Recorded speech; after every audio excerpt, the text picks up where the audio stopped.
Bonjour, soyez les bienvenus. Aujourd'hui, on va voir ensemble le premier chapitre du module génétique, qui concerne la généralité sur le matériel génétique. Je suis Nihat Barrouz, enseignante à l'université de Sétif, et je vais vous accompagner dans cette vidéo. L'objectif de ce chapitre sont énumérés comme suivant: catégoriser les variétés des êtres vivants existants dans le monde, préciser la localisation du matériel génétique chez les organismes vivants, illustrer la structure de ce matériel et vers la fin différencier les acides nucléiques reconnus dans le monde vivant. On va commencer par une petite historique sur la découverte de l'ADN et son rôle lors de la transmission des caractères génétiques. Donc la première découverte, c'était sur le rôle du noyau lors de la transmission des caractères génétiques durant les années 70 du 19e siècle, suite à l'observation de la fusion des noyaux au cours de la fertilisation. Cependant, la découverte du Crick et Watson en 1953 sur l'ADN et le chromosome permet de reconnaître sa structure chimique premièrement et son rôle dans la transmission des caractères génétiques. À partir de cette découverte, actuellement 10 millions d'espèces ont été reconnues.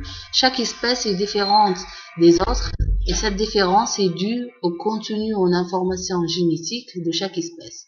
Par conséquent, elle permet d'avoir des variabilités dans le monde vivant, à savoir une variabilité intraspécifique. Elle permet de différencier les individus à l'intérieur d'une même espèce, comme chez les êtres humains, qui se distinguent les uns par rapport aux autres par leur taille, par la couleur des yeux, des cheveux et leur groupage sanguin.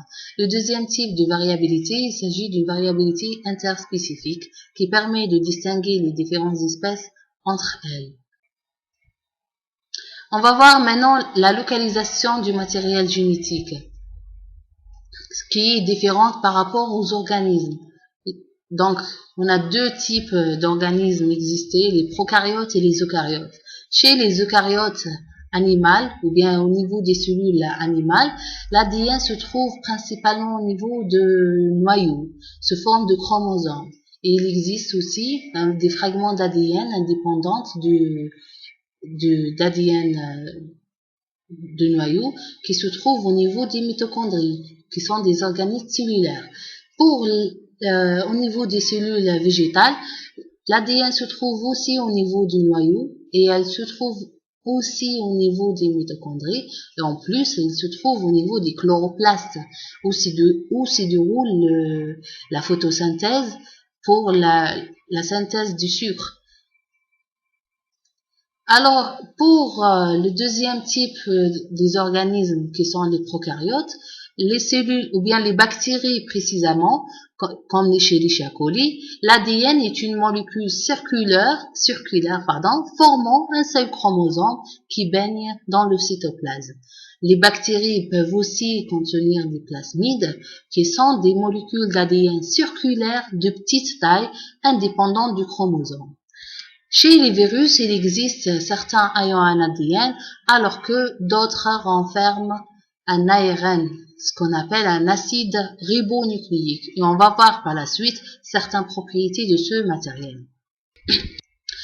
Donc, la définition des acides nucléiques, c'est quoi? L'ADN, précisément, c'est une macromolécule. C'est une macromolécule qui est constituée par l'enroulement de deux chaînes formées de l'assemblage d'un polymère de nucléotides monophosphate, relié par une liaison phosphodiester. Il s'agit d'origine d'enroulement de deux chaînes d'une façon antiparallèle. La première chaîne, elle commence de 5' vers 3'. Ces extrémités, ça concerne beaucoup plus la position du sucre. On va voir par la suite. Et la deuxième chaîne, elle est de 3' vers 5'. Donc, chaque nucléotide, elle est liée à une autre par des liaisons phosphodiester. Donc, voilà le premier nucléotide, deuxième, troisième, et ainsi de suite. Qu'est-ce qu'elle renferme, le nucléotide? Il contient 3 principaux constituants. Vous avez le phosphate ou bien l'acide phosphorique qui se lie en position 5' de sucre, d'un sucre pentose de 5 atomes de carbone. Et ce sucre, il va se lier d'autre côté par une base azotée. C'est une base hétérocycle. Elle est cyclique, mais contient deux types différents des atomes. Vous avez le carbone et l'azote. Donc, par le principe de complémentarité au niveau de l'ADN, qu'est-ce qu'on a? On a la base azotée de cytosine, elle est toujours parallèle au guanine par des liaisons d'hydrogène 3. Ensuite, vous avez la thymine, elle est en parallèle à l'adenine de deux doubles liaisons d'hydrogène. Et ça renferme, ou bien ça conserve la distance entre les deux chaînes tout au long de la molécule d'ADN.